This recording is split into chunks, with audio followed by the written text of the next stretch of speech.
Baik, Bismillahirrahmanirrahim. Assalamualaikum warahmatullahi wabarakatuh. Alhamdulillahirabbil alamin. Wassalatu wassalamu ala asrofil anbiya wal mursalin wa ala alihi wa sahbihi ajmain. Asyhadu an la ilaha illallah wa asyhadu anna Muhammadan abduhu wa rasuluhu alladzi la nabiyya wa la rasula ba'dahu. Alhamdulillah, segala puji hanya milik Allah. Sholawat dan salam kita sampaikan pada baginda Rasulullah Shallallahu Alaihi Wasallam, keluarga, sahabat dan juga umatnya kita semua hingga akhir zaman. Amin ya Allah ya Rabbal Alamin. Alhamdulillah, sahabat-sahabat rahmatullah, Kang Ayi dan juga Bapak Ibu sekalian di ruang Zoom maupun juga kemudian di YouTube, kita bisa bertemu kembali di pagi hari yang insya Allah ya penuh dengan keberkahan ini. Kita bersama-sama akan coba kaji kembali terkait dengan bagaimana isu-isu terakhir ya, dan ini kita ambil dari salah satu berita paling akhir ya di pekan ini, yaitu terkait dengan ada apa ya di balik kesepakatan ya antara Jokowi dengan Xi Jinping gitu ya. Nah, kita komakan di situ dengan tagline bahaya neoimperialisme.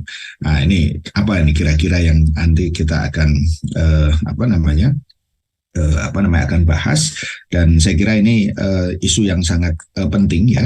Tadi sudah disinggung oleh Kang Ayi bahwa kalau kita bicara tentang hari-hari akhir gitu ya, jadi dari sisi pemerintahan ya, hari ini itu sebenarnya hari efektif ini tinggal kurang lebih saya kira kurang dari 1 tahun ya. Jadi kita tahu bagaimana kemudian sekarang sudah masuk bulan sebentar lagi ya, Agustus ya, ini akhir dari Juli, kemudian nanti kita masuk Agustus gitu ya, dan secara proses waktu ya, pemilu itu akan direncanakan bulan Februari ya 2024, dan kemudian nanti pergantian kekuasaan gitu ya, dalam arti serah terima kepresidenan itu rencanakan biasanya pasti bulan Oktober ya tahun 2024. Nah, tentu dalam kurang lebih ya 1 tahun ya saya kira efektif gitu ya.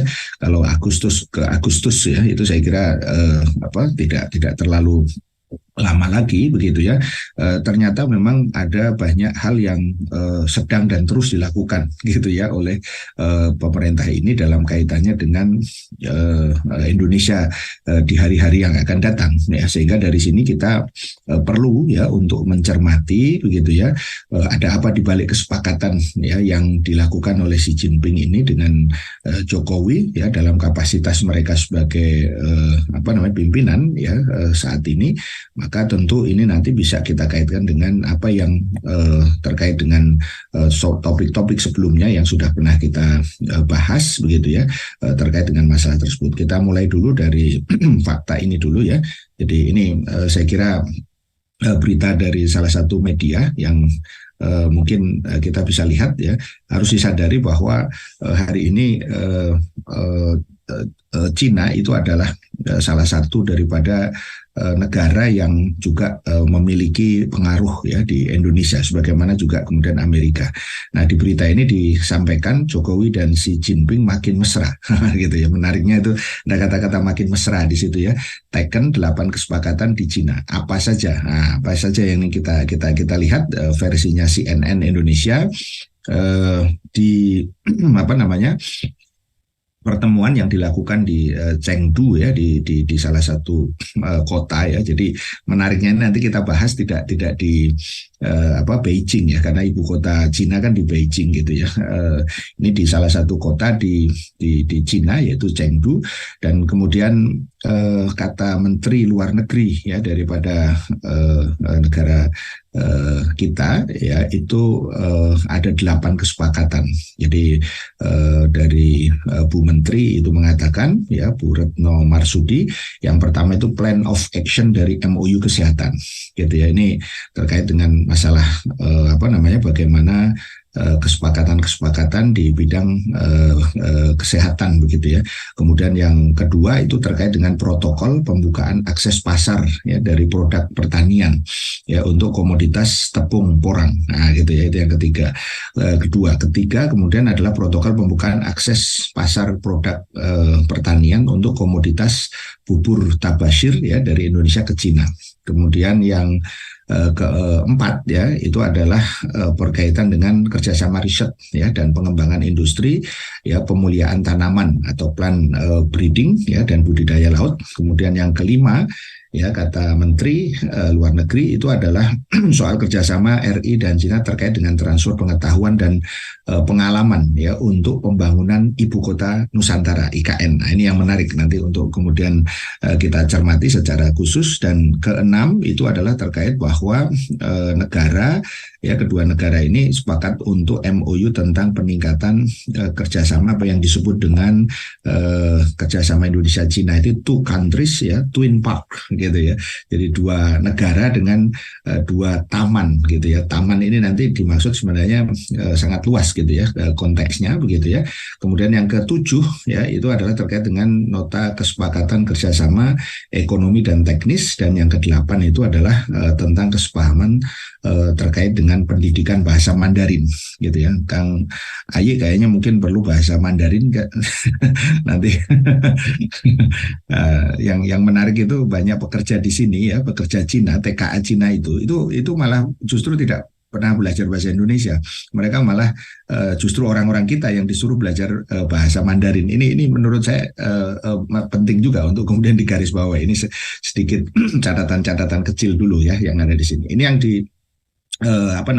lakukan oleh kedua belah pihak gitu ya. Selebihnya ada hal-hal yang penting saya kira juga terkait dengan bahwa dalam pertemuan itu ya Jokowi mengajak Cina dan para investornya ya ikut untuk menanamkan modal ya pembangunan IKN ya di Kalimantan. Kita sudah bahas terakhir kemarin terkait masih seputaran IKN itu adalah bahwa Pak Presiden ini melakukan obral gitu ya terkait dengan investor Singapura gitu ya. Nah, ini sekarang Cina. Nah, ini nanti kita akan lihat bagaimana kemudian fakta yang lebih jauh lagi. Jadi berita dari perspektif yang lain ini juga sama, tapi judulnya tidak ada tadi mesra-mesraan begitu ya yang ada di situ. Ya, ini dia 8 kesepakatan hasil pertemuan Jokowi dan Xi Jinping. Ini dari CNBC. Ya, kita lihat beritanya gitu ya. Tapi mungkin agar teman-teman nanti tidak kehilangan fokus ya, perhatikan juga tentang foto tentang foto yang ada di sini gitu ya. Jadi kalau kita lihat kelihatannya kedua belah pihak gembira ya, Kang Kang Kang Ayi gitu. Coba perhatikan senyumnya begitu ya. Nah, ini penting nanti sebenarnya, tapi nanti tidak akan saya bahas di sini. Tapi ini untuk memberikan sekedar impresi atau kesan gitu bahwa kedua belah pihak kelihatannya nyaman gitu. Tidak ada perasaan apa-apa gitu ya. Jadi ini pertemuan yang tentu tadi dalam berita pertama itu mesra gitu ya. Jadi tidak ada wajah yang mungkin istilahnya capek begitu ya segala macam, tapi kelihatannya keduanya nyaman gitu. Nah itu juga bisa kita nanti baca ya sebagai gimmick.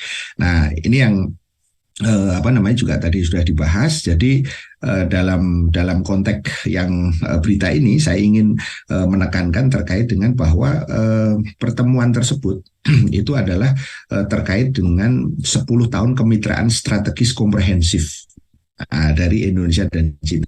Jadi ditandatangani kesepakatan yang di Chengdu tadi itu adalah momennya itu adalah terkait dengan 10 tahun kemitraan strategis. Jadi artinya kesepakatan ini adalah bagian dari kerjasama jangka panjang kalau secara hubungan internasional begitu ya, dan ini tentu dampaknya tidak hanya sekarang. Nah ini pentingnya nanti kalau kita bicara IKN itu tidak hanya setahun yang akan datang ketika Pak Jokowi itu lengser begitu ya, tetapi adalah bahwa ya ini nanti akan mencakup juga kesepakatan jangka panjang ya. Dalam satu data disebutkan kalau menurut masih dalam konteks apa namanya keterangan Menlu gitu ya, itu ada upaya peningkatan ekspor ya dari Indonesia ke Cina gitu ya, dan Cina itu adalah mitra dagang terbesar ya dari Indonesia karena pada tahun 2022 ya perdagangan Indonesia Cina itu mencapai lebih dari 133 miliar ya US dollar, dengan posisi Indonesia kini ya kata Retno itu sudah surplus gitu, entah apa surplusnya ya, surplus apakah surplus TKA gitu ya kita tidak tahu gitu ya, yang jelas tentu ini harus diperhatikan ya berapa poin. Dan yang menarik dari pertemuan ini juga Kang Ayi dan juga Bapak Ibu sekalian, itu tidak ada menteri yang terkait dengan bidang ekonomi gitu ya, jadi menteri Menko-nya misalnya Erlangga gitu ya, kemudian ada menteri keuangannya misalnya ya, itu tidak ikut gitu ya. Ya kita mungkin bisa menduga-duga begitu ya, tetapi tentu menjadi menarik juga untuk ini ada perjanjian ekonomi tapi kok Indonesia tidak bawa menteri ekonominya. Itu yang dibawa seperti biasa, seperti biasa itu adalah Menko Maritim gitu ya, dan apa namanya investasi ya, yang kita kenal sebagai menteri segala urusan begitu ya. yang ya, nah kita lihat di sini, jadi apa namanya kalau dalam beberapa apa tadi yang terkait dengan kerjasamanya tadi itu, memang ada hal yang menarik terkait dengan persoalan kesehatan ini juga gitu ya, di situ misalnya dilakukan MOU terkait dengan 9 MOU sektor swasta ya, terkait dengan transfer teknologi ya, terkait dengan produksi vaksin, kemudian vaksin halal, produk alat diagnostik, dan juga manajemen sistem informasi kesehatan.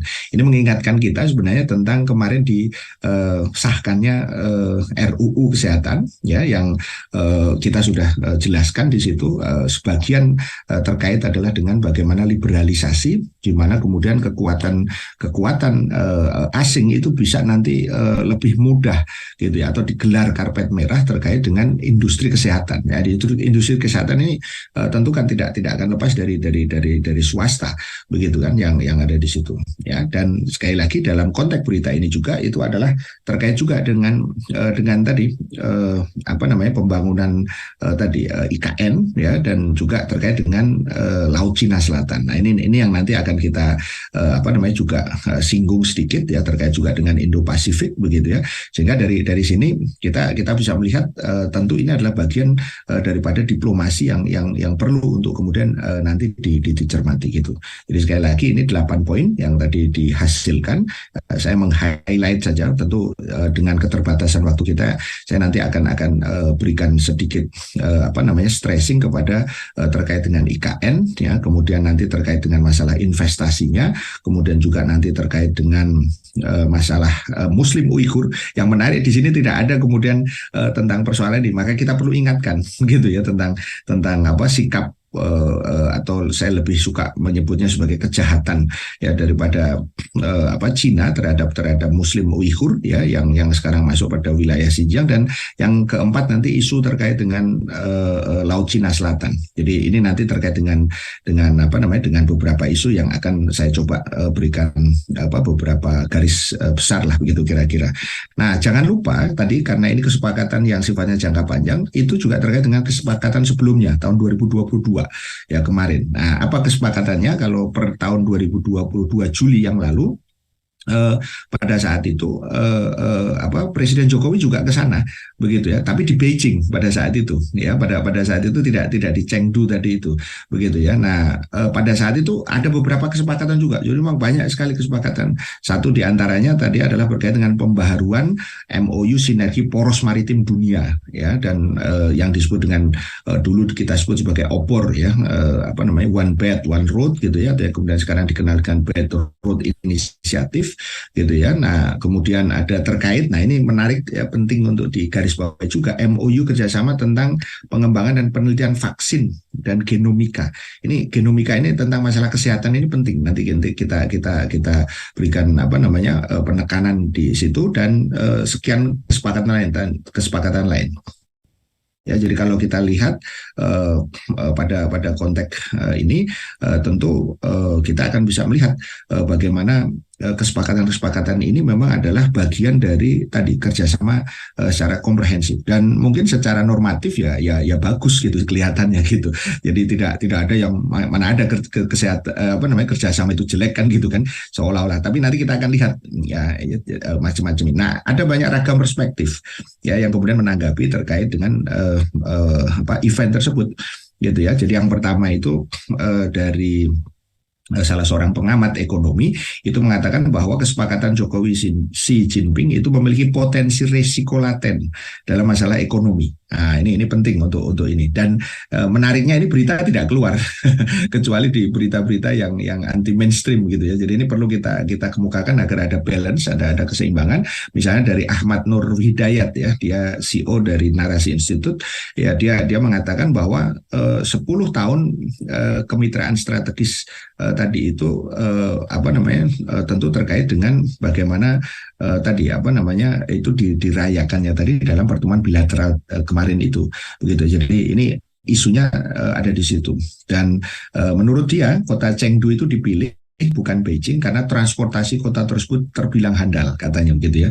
Kota tersebut memiliki New Century Global Center, bangunan terluas di dunia dengan floor area sekitar 1,7 meter persegi gitu ya. Jadi kata Chengdu ini menurut Ahmad ya itu dipilih agar Presiden Jokowi terkesan dengan pembangunan kota gitu ya, karena kan ceritanya kan nanti mau membangun kota nih, salah satu isunya gitu ya, infrastruktur jalan dan kemegahan bangunan terluas di dunia begitu ya. Jadi menurut keterangan ini bahwa Xi Jinping sangat cerdas karena mengetahui ambisi dari Presiden Jokowi. Jadi dia tidak lihatkan itu Beijing gitu ya. Kalau Beijing mungkin sudah pernah gitu ya. Kalau ibu kota yang lama kan tentu sedikit banyak berbeda. Nah, Chengdu ini termasuk yang menjadi katakanlah etalase gitu ya kira-kira di Cina itu sendiri gitu ya. Nah, tetapi ada catatan juga tadi saya sampaikan bahwa kesepakatan itu tanpa Menteri Keuangan ya, dan juga dari Bappenas maupun juga Menteri Koordinator Kebijakan Ekonomi. Padahal ini terkait gitu ya. Jadi seolah-olah ini hanya dimaknai pokoknya penting investasi ya, jangan Menteri koordinatornya hanya itu.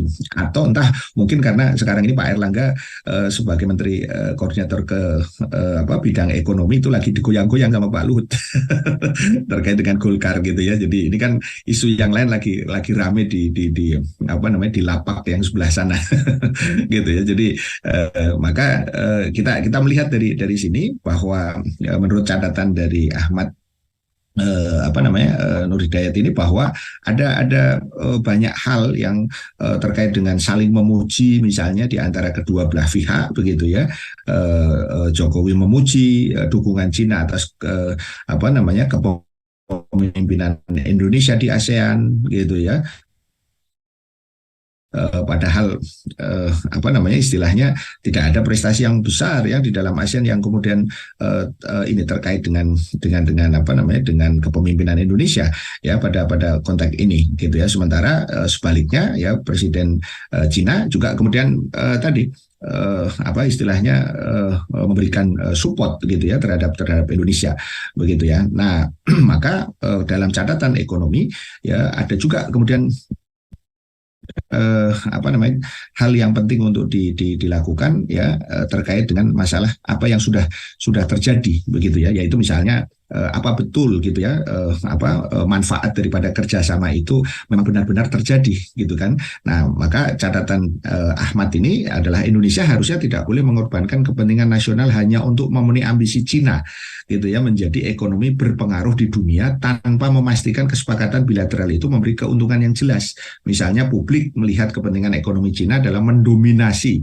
Misalnya kemarin sudah kita bahas ya tentang nikel gitu ya, hilirisasi dari nikel yang telah merugikan publik karena tenaga kerja yang digunakan bukan mayoritas bangsa Indonesia. Itu contoh bagaimana kemudian tadi TKA itu menjadi penting. Belum lagi kalau kita bicara tentang masalah ya kereta cepat gitu ya, yang Jakarta Bandung gitu ya, yang kita sudah bisa kan melihat ujungnya ya. Ternyata setelah kemudian dari Jakarta ke Bandung dimulai, sekarang sudah ada wacana untuk Jakarta ya dilanjutkan nanti langsung ke Surabaya begitu. Jadi siapa yang akan diuntungkan, kita sudah pernah bahas itu begitu ya. Jadi sekarang ini banyak orang mengatakan itu sudah selesai itu tentang kereta cepat kan ya, dulu yang Anda kritik-kritik itu gitu gitu kan, seolah-olah sudah siap, dan orang dilupakan dengan apa yang terjadi di balik itu semua, bahwa proyek kereta api yang ingin cepat itu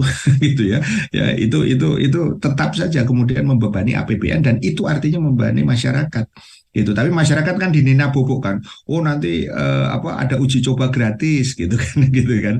Jadi seolah-olah orang wah enak ya, ternyata 40 menit Jakarta Padalarang ya. Ingat, bukan Jakarta Bandung ya, tapi Jakarta Padalarang gitu ya, yang ada di situ. Nanti setelah itu nyambung lagi kereta biasa ya, yang ada di situ. Nah, jadi ini beberapa isu-isu yang menurut pengamat ekonomi ini penting untuk diperhatikan begitu ya. Maka kalau dirincikan itu ada tiga yang diingatkan. Satu, kehati-hatian dalam menjaga stabilitas kawasan. Maka pemerintah harus tetap kritis dan berhati-hati dalam mengelola dukungan Cina terhadap Indonesia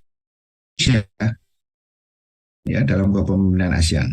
Ya pastikan bahwa kepentingan nasional dan kedaulatan Indonesia tidak terkompromikan. Ini penting nanti kita ingatkan juga. Yang kedua, pemerintah harus lebih terbuka dan transparan dalam menyajikan bukti konkret gitu ya, mengenai manfaat nyata dari kerjasama dengan Cina. Jadi diperlukan kajian yang mendalam untuk menghindari potensi risiko yang mungkin timbul. Jangan lupa kita sudah pernah membahas dalam konteks debt trap ya, jadi jebakan hutang Cina yang makin kesini itu makin besar begitu ya. Dan yang ketiga, ya pemerintah harus memastikan bahwa kemitraan dengan Cina memberi keuntungan ekonomi dan sosial yang merata ya di dalam masyarakat Indonesia. Karena apa? Kesetaraan dan kepentingan nasional harus dijunjung tinggi agar keuntungan dan kemitraan itu dapat dirasakan oleh seluruh rakyat Indonesia. Ini secara umum dari catatan apa namanya ekonomi yang dilakukan. Nah, yang menarik ya, ada catatan juga gitu ya. Di sela-sela pertemuan dengan pengusaha Cina tadi itu, Jokowi ya dalam satu berita disebutkan akhirnya memberikan investor Cina lahan 34.000 hektar ya di IKN. Ini penting, ini tidak muncul juga begitu ya. Jadi dalam konteks itu ada 34.000 hektar lagi yang sudah siap lahannya ya, dan bisa dimasuki oleh investor untuk properti ya, untuk kesehatan rumah sakit, maksudnya untuk kesehatan, untuk membuat rumah sakit, untuk pendidikan, universitas, juga kemudian infrastruktur. Padahal ini di ibu kota loh. Jangan lupa ya. Jadi ini penting untuk nanti kita cermati lebih jauh begitu ya. Jadi kalau kemarin itu obral ke investor Singapura, ini sekarang ke Cina gitu ya.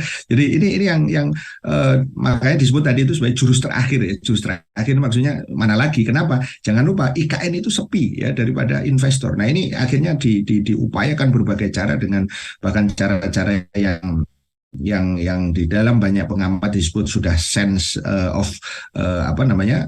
problemnya itu. Jadi kepekaan terhadap masalah itu sudah seolah-olah sudah hilang begitu ya, yang ada di situ. Nah, ini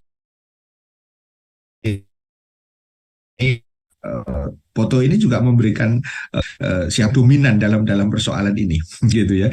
Jadi dari situ kita bisa lihat bagaimana Pak Luhut ini ternyata memang memiliki tadi istilahnya, kata kuncinya luar biasa gitu ya, dalam banyak investasi Cina ya ke Indonesia begitu ya.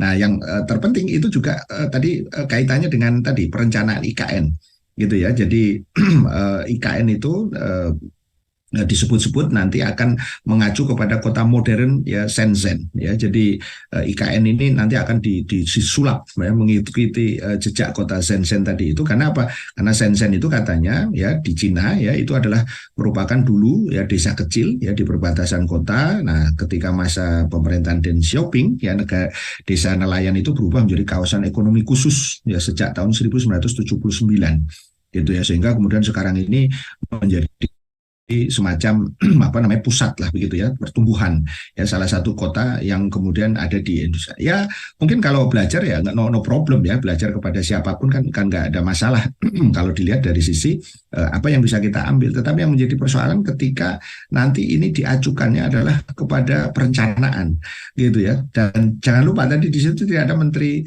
yang terkait dengan Bappenas ya yang melakukan biasanya perencanaan di situ gitu ya dan kalau ini kemudian nanti kaitannya diserahkan pada Cina, ya dalam konteks ini tentu kita penting untuk menggarisbawahi ada apa, begitu kan? Nah, kemudian yang juga menarik itu ada investasi 175 triliun, gitu ya, dari pengusaha Cina tadi itu. Nah, ada yang menarik dari judul ini bahwa apakah Cina ingin penerus Jokowi tetap jadi boneka, gitu. Artinya begini, ada sejumlah investasi yang direncanakan oleh Cina di situ, dan jangan lupa Jokowi tinggal 1 tahun. Artinya apa? Tentu kan Cina ingin agar investasinya itu berlanjut begitu ya. Tentu yang diharapkan atau lebih tepatnya yang dikondisikan begitu ya itu adalah pemimpin yang kondusif yang akan melanjutkan. Siapa dia? Ya kita sudah mulai bisa meraba-raba begitu kan kira-kira. Jadi apakah nanti tadi apa istilahnya pemimpin yang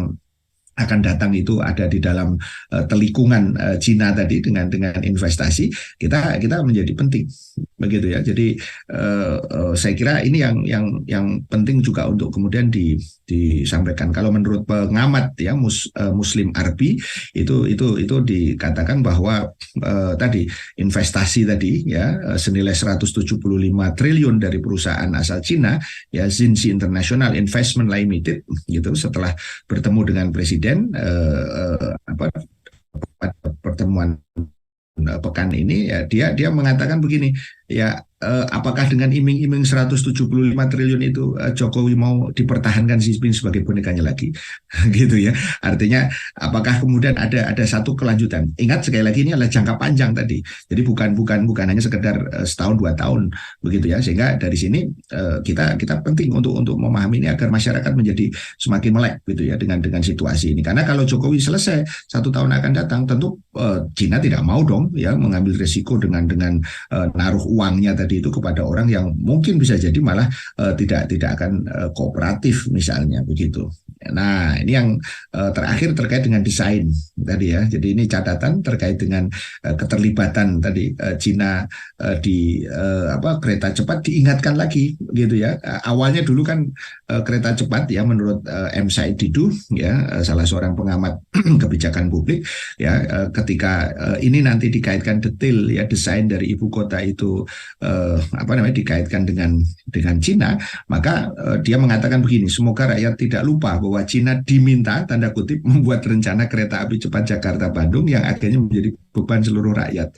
Nah sekarang IKN tanda kutip diberikan ke Cina gitu ya. Nah ini apakah nanti akan juga mengulang lagi karena jangan lupa sekali lagi tadi ya jangan sampai rakyat masyarakat itu ternina-bobokan wah enak ya ini kereta cepat nih gitu ya Jakarta Padalarang saya lebih suka menyebutnya Jakarta Padalarang jadi bukan kota Bandung ingat kota Bandung itu berbeda dengan Padalarang yang ada di Kabupaten Bandung ya mungkin orang nyebutnya Bandung saja tapi yang kalau dimaksud kota Bandung tentu berbeda dengan Kabupaten Bandung Barat ya yang ada di situ. Sebagaimana juga kritik dari pengamat kebijakan publik ya Gigin ya Praginanto yang khawatir Cina akan merancang sistem pertahanan dan persenjataan yang nanti akan dikhawatirkan rakyat akan menyaksikan kekuasaan negara lain di tanah airnya sendiri.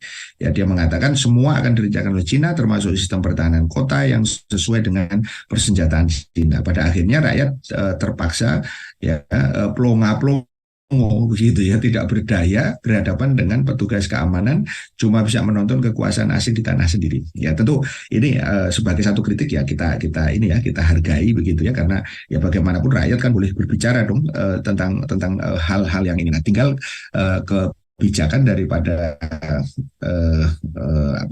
pemerintah untuk memberikan penjelasan sejelas-jelasnya begitu ya, agar jangan sampai nanti menimbulkan berbagai hal yang tidak pasti. Jadi artinya sekali lagi Kang Ayi dan sahabat-sahabat rahimakumullah, Bapak Ibu sekalian, apa yang sebenarnya terjadi ini sebenarnya sudah kita bisa bayangkan. Ini malah lebih tadi kalau kemarin isunya parsial ya, ada isu kereta cepat, isu tentang hutang, ini dibingkai lagi dengan tadi kerjasama yang sifatnya komprehensif dan jangkanya panjang gitu ya, tidak hanya setahun 2 tahun gitu ya. Nah, maka kita coba lihat di sini dari sisi analisis mikro dulu ya, apa yang kira-kira kita bisa ambil. Satu, tadi saya sudah sebutkan, kesepakatan ini adalah bagian tidak terpisahkan dari kerjasama komprehensif antara RI dengan Cina dalam jangka panjang. Nah, sudah 10 tahun nih sekarang. Jadi kita belum tahu sampai berapa tahun itu nanti akan dihela gitu ya, yang sekarang ini gitu ya. Nanti kan tentu tergantung dari presiden yang akan datang juga begitu ya, karena yang jelas presiden ke depan kan bukan Pak Jokowi lagi gitu ya. Jadi artinya tinggal persoalan apakah akan dilanjutkan atau tidak. Kalau dilanjutkan, sekali lagi tadi ada evaluasi kritis nggak gitu ya, ada benar-benar nggak memberikan keuntungan begitu ya, atau sebenarnya hanya menguntungkan segelintir orang saja yang kita sering sebut sebagai para itu oligark gitu ya, yang sudah sering ya kita bahas dalam konteks ini begitu ya, sehingga kita nanti tidak akan mengalami kerugian, bahkan mengalami bahaya ya dalam konteks ini. Yang kedua, ada berbagai potensi bahaya, ini yang penting ya, khususnya terkait, saya batasi untuk keterbatasan karena waktu ya, itu ada 4 ya, ada terkait dengan dominasi investasi Cina, isu IKN-nya sendiri, dan juga isu Uighur tadi yang tidak disinggung-singgung dalam kesepakatan itu, dan yang keempat itu isu tentang Laut Cina Selatan ya, LCS ya, yang ada di kesepakatan ini. Nah, kita lihat dulu ya tentang isu IKN-nya gitu ya, ini yang lebih dominan ya, terkait dengan obral IKN. Siapkan 300 paket investasi senilai 2,6 miliar US dollar gitu ya. Nah, pada saat itu juga sama ya, ada satu pertemuan begitu ya, antara presiden dengan para pengusaha-pengusaha yang ada di Singapura pada saat itu begitu ya, dan insentifnya atau istilahnya kemudahannya itu sangat sangat dahsyat gitu ya. Jadi mulai dari masalah tax holiday begitu ya, non collective value gitu ya, super deduction tax, ada biaya impor dan macam-macam ya, yang ada di sini semuanya udah karpet merah begitu kira-kira untuk mereka ya. Ini terkait dengan judul berita sebelumnya, Singapura dan pertaruhan akhir Jokowi demi IKN, ini juga sama.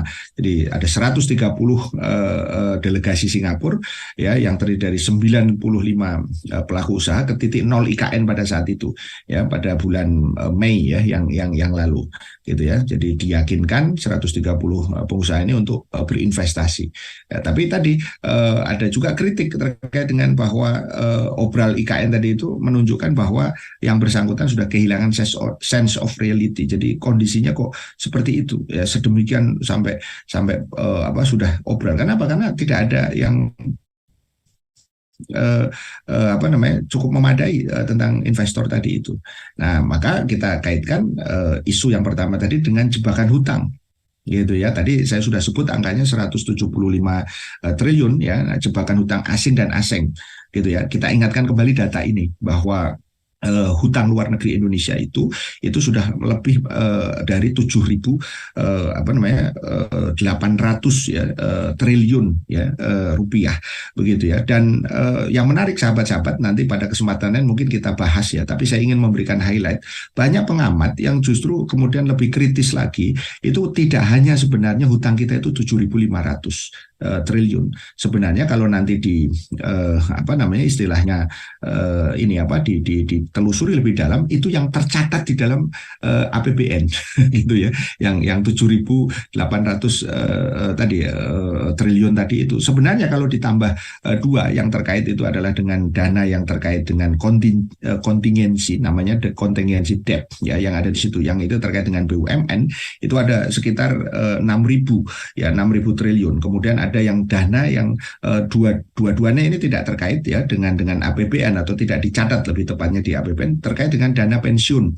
Ya ada ABRI di situ, ada atau TNI, ada polisi, ada juga ASN yang jumlahnya sampai sekitar 4.000 triliun gitu. Jadi kalau di total kira-kira 10.000 ya 6.000 ditambah 4.000 begitu ya, 10.000 ditambah tadi 7.800 ya, sementara totalnya berarti kan kurang lebih sekitar 17.000 ya, 800 triliun, sementara PDB Indonesia itu hanya sekitar 16.000 triliun gitu ya. Jadi artinya apa? Logikanya Kang Ayi dan juga Bapak Ibu sekalian, kita punya uang, sebutlah untuk menyederhanakan, kita punya uang 17.000, sementara pendapatan kita yang kotor itu pun belum dipotong macam-macam hanya 16. Apa artinya? Artinya kita sudah tekor. Ya, itu dari sisi itu. Nah, sekarang ini utang terus nambah karena politik utang yang kemudian terus dilakukan. Jadi bukan Indonesia makin mandiri, tapi makin terjebak di dalam apa yang kita sebut dengan debt trap, itu jebakan hutang, begitu ya. Nah, kita lihat kembali 6 besar pembuat hutang luar negeri itu, satu Singapura tadi yang terkait dengan obral ya IKN tadi itu. Ya, yang kedua Amerika. Ya, Singapura sekitar 900 triliun lebih, ya mungkin sekarang sudah lebih.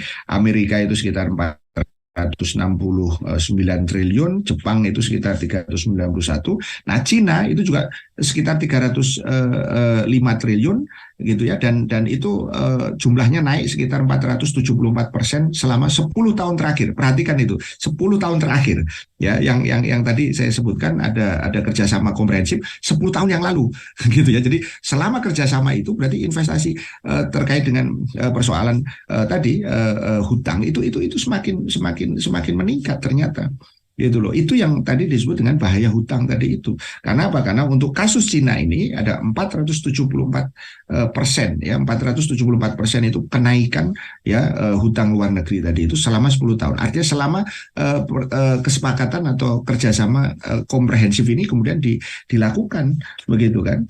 Nah, itu yang pertama, itu yang penting untuk kita ingatkan, hati-hati. Kemudian yang kedua adalah isu IKN, keterlibatan asing. Ya, kita ingatkan kembali 5 alasan mengapa kepindahan terkait dengan IKN itu harus ditolak. Kita sudah berkali-kali agar jangan sampai kemudian yang penting pindah gitu ya, kerja gitu ya, tapi tidak ada kemudian kejelasan gitu. Kita sudah ingatkan bahwa kenapa undang-undang IKN pada konteks itu tuh kemudian harus ditolak, itu ada terkait dengan beberapa alasan. Satu, membebani APBN, itu sudah pernah kita sampaikan, karena itu merugikan rakyat. Dan sekarang ini terjadi nih, begitu ya.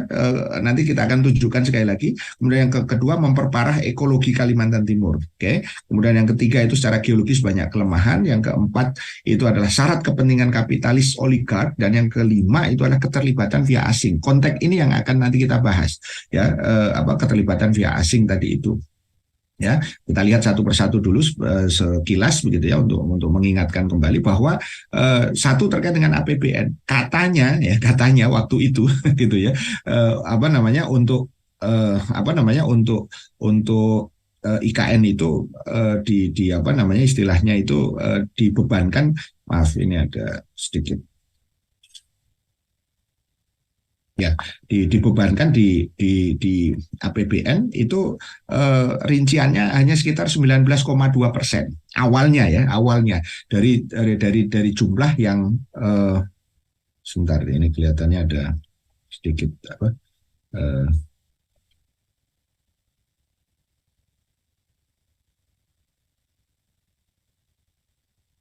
ya, sebentar, ini kelihatannya ada sedikit trouble ini. Mudah-mudahan tidak ini.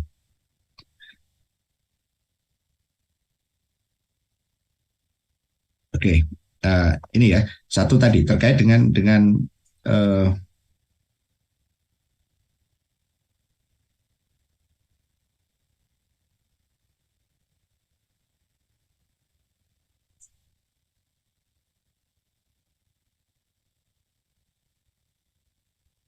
ya, saya lanjutkan lagi terkait dengan APBN. Nah, itu mestinya proporsinya itu hanya 19,2% saja. Tapi ternyata ini sekarang besar. Kemudian yang kedua tadi ya memperparah ya tentang ekologi Kalimantan Timur itu sendiri ya. Ini diduga kuat ya kondisinya sudah sangat parah karena penambangan, perkebunan dan industri kayu misalnya begitu ya. Nah, kemudian terjadi berbagai tadi upaya baru dalam konteks ini IKN, maka ini bisa diperkirakan akan makin memperparah ekologi. Kemudian yang ketiga secara geologis banyak tadi banyak kelemahan ya. Ini berkaitan dengan keterangan dari Andang Bakhtiar ya terkait dengan anggota Dewan Pengawas ya Ikatan Ahli Geologi Indonesia ya. Persoalan di situ adalah terkait dengan gempa bumi, banjir, lubang tambang, daya dukung tanah, krisis air bersih dan kebakaran. Ya, kemudian yang keempat ini yang sudah kita ingatkan terkait dengan kepentingan dari para oligark gitu ya, para pemodal tadi itu yang ternyata juga orang-orangnya ada di sekitaran-sekitaran dari kekuasaan itu sendiri gitu, mulai dari keuntungan dari kompensasi lahan ya terkait dengan untung besar dari pembangunan berbagai sarana dan prasarana, untung besar dari penyewaan dan penjualan aset negara yang strategis di kawasan DKI. Jadi ada nanti kompensasi begitu kira-kira. Nah, ini yang keterlibatan asing tadi itu ya terkait dengan bagaimana konsultan yang dipilih tadi itu untuk membantu ya pekerjaan desain awal tadi ada dari Cina ya, ada dari Jepang gitu ya. Nah, Cina ini yang kita perlu garis bawah tadi terkait dengan topik kita pagi hari ini. Jadi dari sini kita bisa melihat ini kita bicara tentang IKN gitu ya. Maka poinnya adalah pembiayaan IKN itu membebani APBN.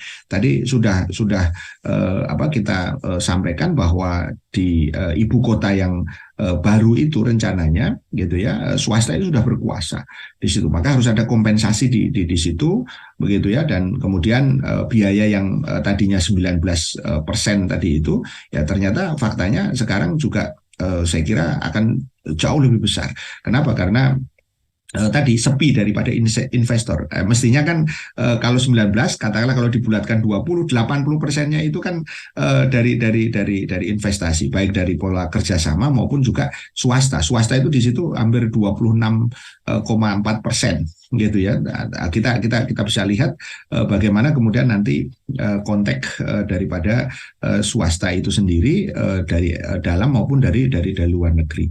Ya, padahal sudah banyak yang mengingatkan ya biaya ini sekali lagi ya fantastis ya. Jadi kalau di tengah kondisi sekarang biayanya itu sekitar dalam satu kesepakatan itu disebut 500 triliun lebih begitu ya. Dan itu baru gelondongan istilahnya, itu baru yang besar, belum yang lain-lain karena itu belum menyangkut masalah-masalah yang sifatnya lebih komprehensif begitu kan. Dan ternyata tadi begitu kemudian dilaksanakan ternyata membebani APBN, padahal waktu itu katanya tidak membebani APBN gitu, karena membebani APBN berarti membebani rakyat. Kata Bu Sri Mulyani, ini kita ingatkan kembali 50% dana pindah ibu kota pakai APBN, sebetulnya nggak ada katanya. Nah ini kita jadi bertanya-tanya kan dari sejak awal, bahkan pengamat ekonomi senior Pak Faisal itu kemudian khawatir aset negara di Jakarta dilego gitu ya demi ibu kota baru gitu ya. Nah makanya confirm kan bagaimana kemudian Menkumham membenarkan undang-undang IKN belum setahun kemarin itu direvisi agar bisa pakai APBN.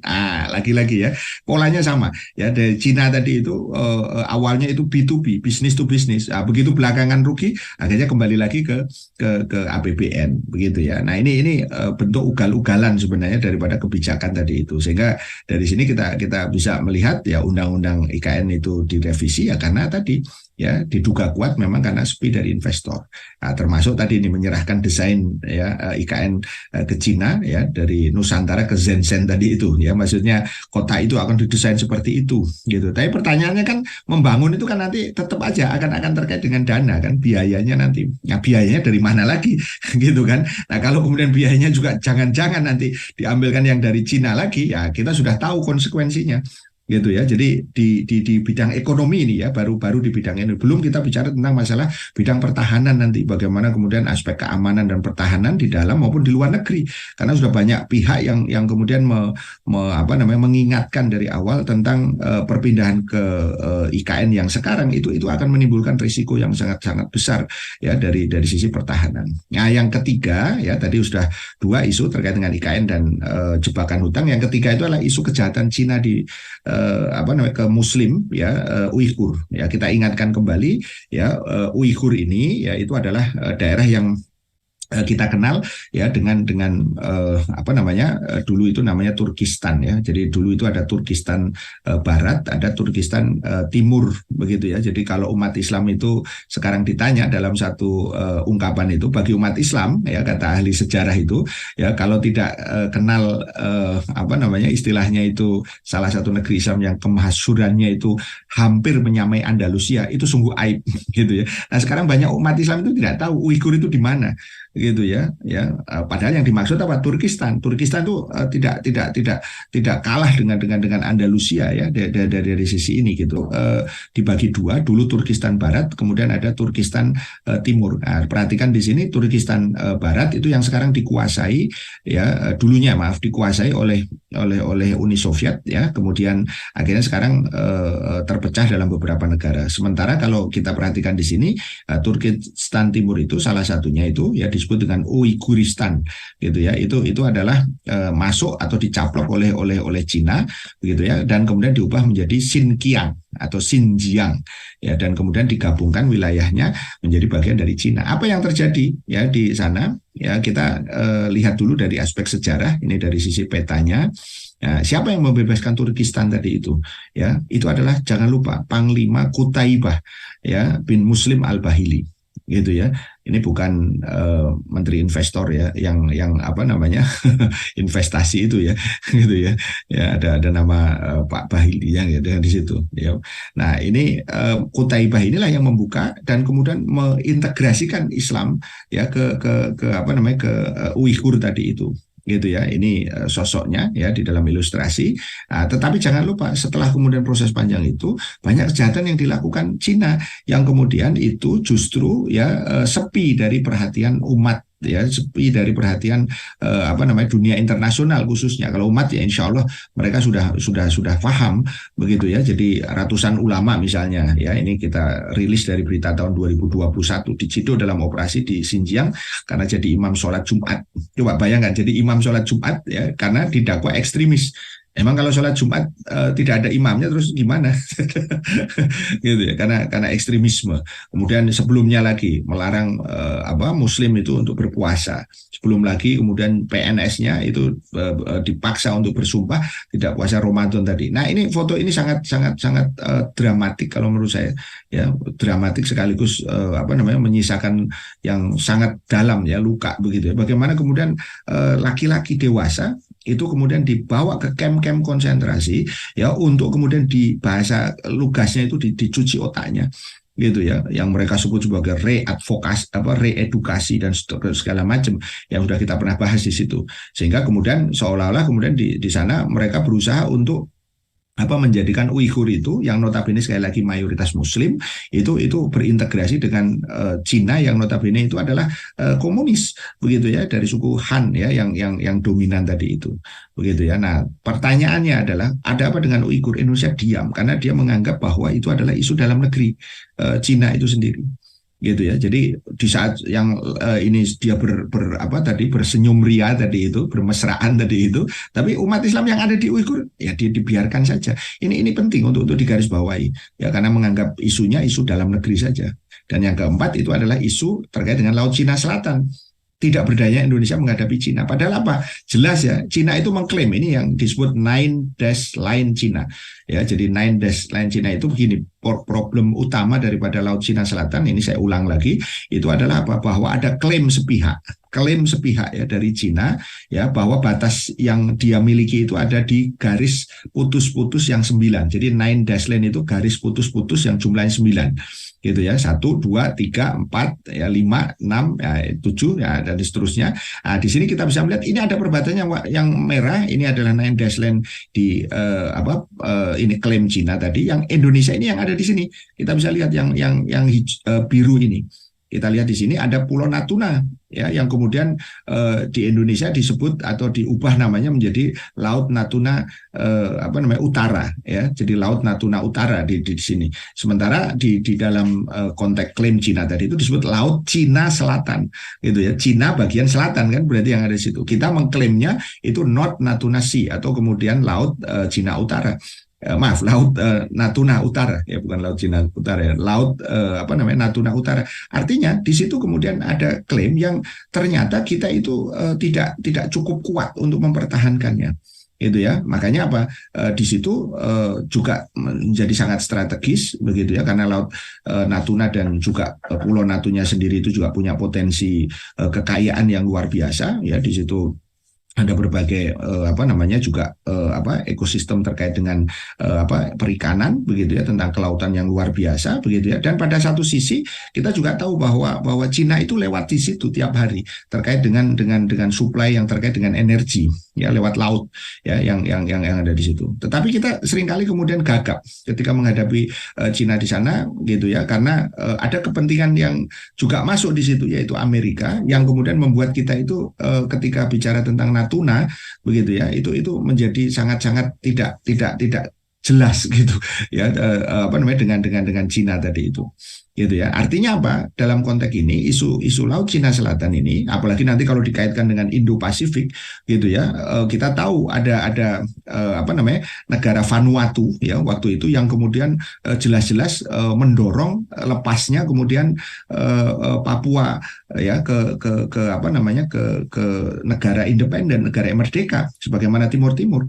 Nah, ini yang harus kita pahami, bahwa kita justru malah tidak bersikap secara tegas baik dengan konteks Natuna tadi itu di Laut Cina Selatan, maupun juga kemudian dalam kasus tadi Vanuatu yang ada di Indo Pasifik tadi itu. Kenapa? Karena ada Cina di sana gitu ya, yang mendukung Vanuatu tadi itu ya. Maka dari sini kita ingatkan bahwa jangan sampai kesepakatan ini akhirnya nanti membuat kita malah kemudian menjadi gagap gitu ya, bahkan malah tidak berdaya ya. Ini karena kepentingannya di situ, baik di Laut Cina Selatan ini sangat luas. Tapi poin pentingnya adalah kita tidak berani mengklaim secara tegas tentang ya klaim sepihak daripada Cina terhadap Laut Cina Selatan tadi itu.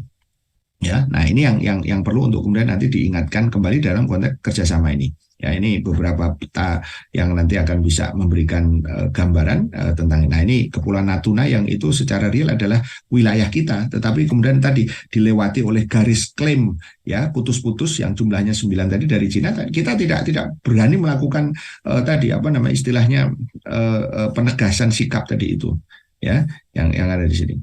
Nah, ini beberapa untuk membantu sahabat-sahabat yang nanti ingin mendalami. Maka kita masuk ke analisis makronya. Yang pertama ya, tentu ada larangan dominasi via kafir ya, baik itu asing ya, barat misalnya, atau asing dan oligark terhadap rakyat dan kaum muslimin. Ini penting untuk diingatkan kembali gitu ya, tadi tentang masalah hutang luar negeri, masalah kemudian investasi yang tentu tidak ada yang gratis, tentang isu-isu yang komprehensif tadi, masalah IKN, masalah apa nikel ya, masalah kemudian juga terkait dengan Laut Cina Selatan gitu ya, macam-macam. Ini penting untuk diinikan, termasuk kereta api cepat tadi itu ya. Kemudian yang ketiga, pentingnya membangun visi kemandirian bernegara dalam basis Islam yang kafah gitu ya. Jadi dari sini kita bisa melihat bagaimana kemudian dua poin ini menjadi penting. Larangan ini harus diperhatikan.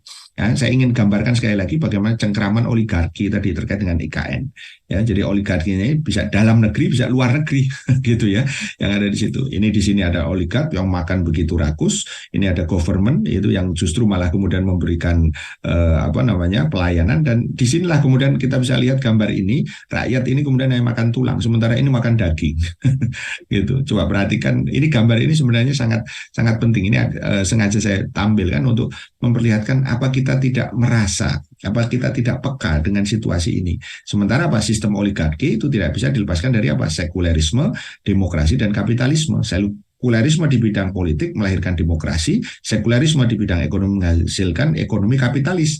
Apa ini ya dampaknya? Demokrasi. Nah, ini lagi-lagi relevansi dengan pemilu ya. 2024 itu menjadi penting ya. Masih ingat ada seorang apa namanya, mantan, ya mungkin sekarang bukan mantan, masih ya, masih menjadi ketua Projo gitu ya, Pro Jokowi begitu ya, yang kemarin mendapatkan apa namanya istilahnya hadiah gitu ya, jadi menteri gitu ya. Nah itu dia mengatakan begini di dalam satu satu ini, belum saya ungkapkan kemarin ya, ada ungkapan dia yang katanya keceplosan ya, kita ini harus menang 2024 kalau tidak masuk penjara. Jadi kita sudah tahu arah daripada pemilu itu ya harus menang. Caranya bagaimana, curang juga tidak ada masalah. Karena banyak pihak yang menduga ya kecurangan di 2019 itu benar-benar terjadi ya, dan juga banyak persoalan-persoalan yang menyangkut masalah nyawa manusia ya, lebih dari 800 apa kurang lebih 894 apa petugas KPPS meninggal sampai sekarang pun tidak ada penjelasan. Ya, sementara 2014 tidak ada itu kematian yang seperti itu. Jadi ini penting untuk kita cermati. Nah, ketika pemilu itu memilih wakil rakyat atau penguasa, ya melahirkanlah nanti kebijakan atau undang-undang yang ini, kalau ini kita tarik garis ke sini, karena ini tadi adalah demokrasi, kapitalis itu ada di sini, pemilik modal ya, dan juga pihak asing tadi penyandang dana ke sini, ada keterkaitan dengan iklan gitu ya. Dan kemudian dari sinilah kemudian undang-undang itu akan mengabdi kepada kepentingan pemilik modal dan pihak asing tadi ini. Ini apakah kurang jelas gitu ya, untuk kemudian meyakinkan bahwa tidak akan mungkin ada perubahan yang mendasar dari pemilu, karena pemilu itu dengan pendekatan konstitusional ya, itu tidak akan pernah membuka jalan untuk terjadinya perubahan yang fundamental yang akan mengarahkan kepada perubahan yang menuju kepada Islam tadi. Ini yang harus saya ingatkan berkali-kali, disadari betul ya, harusnya kemudian oleh masyarakat ini. Jangan sampai kita tertipu ya. Rasul mengatakan tertipu 2 kali saja gitu, terperosok lubang yang sama 2 kali saja itu tidak boleh gitu ya. 1 kali oke, mungkin karena apa namanya istilahnya malangan seseorang misalnya begitu ya. Tapi kalau sudah 2 kali itu sudah tidak boleh. Apalagi ini berkali-kali begitu ya. Nah, pada satu sisi Allah kemudian dengan jelas wa ahallallahu bai'a wa harrama riba. Allah menghalalkan jual beli dan mengharamkan riba. Tidak mungkin itu ya, investasi tadi itu tanpa kemudian ada konsekuensi dalam konteks kapitalis gitu. No freelance, tidak ada kemudian makan siang yang gratis kalau dalam konteks ini ya. Artinya apa, kalau nanti itu terkait dengan investasi maupun juga nanti hutang luar negeri yang pasti itu kemudian apa namanya terkait dengan riba, maka itu jelas-jelas kemudian diharamkan gitu ya. Haram utang luar negeri dan investasi asing yang karena tadi pinjaman itu selalu dengan riba dan syarat-syarat tertentu. Kereta cepat saja yang belum belum apa diresmikan saja itu sudah bunganya sudah seperti argo taksi gitu ya, sudah berjalan begitu ya. Kenapa? Karena sejak 2016 itu sudah diketok palu tadi tentang pembangunan. Jadi kita harus membayar bukan hanya sekedar pokok tapi juga bunganya. Jadi jangan sampai nanti rakyat ini ternina bobokan, wih cepet Jakarta pada larang gitu. Konon katanya Kang Haji 40 menit gitu ya. Gitu ya.